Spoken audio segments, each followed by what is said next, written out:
Hi friends, welcome to our channel. Friends, మనం చాలాసార్లు అయితే ఎవరన్నా బాగా అంటే కోటీశ్వరులు అయిన వాళ్ళని చూసినా, కొంతమందికి లక్కు కలిసి వచ్చిన వాళ్ళని చూసింటాం.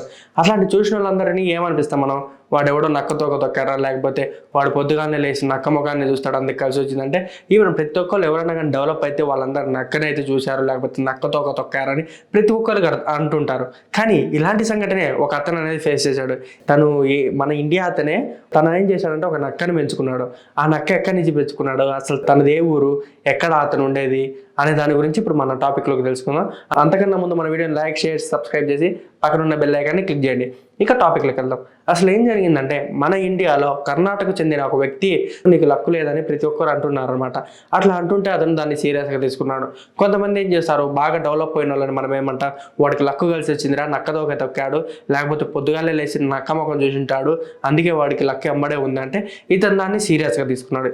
అసలు ఏం జరిగిందంటే, ఇతని దగ్గర ఒక ఫామ్ హౌస్ ఉంది, అంటే కోళ్ళ ఫాము. ఇతనికి కోళ్ళ ఫామ్ దగ్గరలో ఒక చెరువు ఉంది. ఆ చెరువు దగ్గర ఒక రోజు నక్క పిల్లల్ని అయితే చూసిండు. ఆ నక్క పిల్లల్ని చూడంగానే ఏం చేశాడంటే, అందరు అన్న మాటలు ఇతనికి గుర్తొచ్చింది.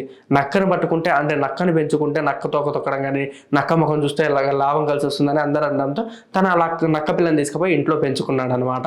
ఆ నక్క ఎవరికైనా తెలిస్తే అందరూ పోలీస్ కేసు పెడతారని చెప్పేసి దాన్ని వాటి కోడి పిల్లల దాంట్లోనే, అంటే కోడి పిల్లల ఫామ్లోనే ఒక సైడ్కి అనేది పెంచడం మొదలుపెట్టాడు. అది కొద్ది రోజులు పెద్ద అయిన తర్వాత దానికంటూ ఒక షెడ్ని అయితే ఏర్పాటు చేశాడు.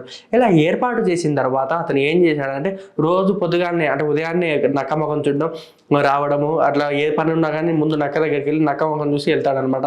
ఇలా చేస్తూ ఉండగా కొద్ది రోజులు అతను డెవలప్ అయ్యాడు. అలా లాభాల్లోకి వచ్చిన అతను ఏం జరిగింది, అసలు ఎందుకు ఇట్లా జరుగుతుంది తనని, ఇతను డెవలప్ కావడానికి వీల్లేదని చెప్పేసి అతను శత్రువులు అనే వాళ్ళు అందరూ కలిసి ఏం చేశారంటే, ఈ నక్కను పట్టి ఆ నక్క ఉన్నది గమనించారనమాట. ఆ ఫామ్లో నక్కను చూడంగానే అందరూ ఏం చేశారంటే, ఆ ఫారెస్ట్ ఆఫీసర్లకి మళ్ళీ దగ్గరలో ఉన్న ఎస్ఐ వాళ్ళకు పోలీస్ కంప్లైంట్ ఇచ్చారనమాట. పోలీస్ కంప్లైంట్ ఇచ్చిన మరుక్షణమే ఏం చేశారంటే, ఫారెస్ట్ ఆఫీసర్లు మరియు పోలీసు వాళ్ళందరూ వచ్చి మొత్తం అది చెక్ చేసి అది నక్క ఉందా లేదన్న మాటని చెక్ చేశారు. అది ఉన్నదని తెలుసుకున్న మరుక్షణమే లక్ష్మీకాంత్ని అరెస్ట్ చేయడం మొదలుపెట్టారు. ఇట్లా అరెస్ట్ చేసేటప్పుడు లక్ష్మీకాంత్ ఏమన్నాడంటే, ఈ నక్క నేను ఊరికే పెంచుకుంటున్నాను అంతే, దీనికి ఏం ప్రాణహాని నేను జరగట్లేదు, ఇది నాకు ఈ చెరువు దగ్గర దొరికిందంటే పోలీసులు కానీ ఫారెస్ట్ డిపార్ట్మెంట్ కానీ ఎవరు వినలేదు. కానీ అతను నక్కని పెంచుకోవడం వల్ల తనకు లాభం వచ్చింది. అంటే కొంతమందికి ఏంటంటే నక్క వల్ల లాభం వచ్చింది అనుకుంటారు, కానీ అది ఎలా వచ్చిందో తెలియదు. భయపడుతులో కొంతమందికి ఉంటుంది, అంటే వాళ్ళ స్ట్రాటజీ బట్టి ఉంటుంది అనమాట. కొంతమందికి కలిసి వస్తే కొంతమంది కలిసి రాదు. ఇలాంటి ప్రయత్నాలు మీరు చేసే మాట అయితే ఒకసారి మానుకోండి. అంతకన్నా ఇలాంటి ప్రయత్నాలు మీరు చేసే కనుక మానుకోండి. మరి కొత్త టాపిక్ల కోసం మా ఛానల్ని సబ్స్క్రైబ్ చేయండి. Thank you for watching.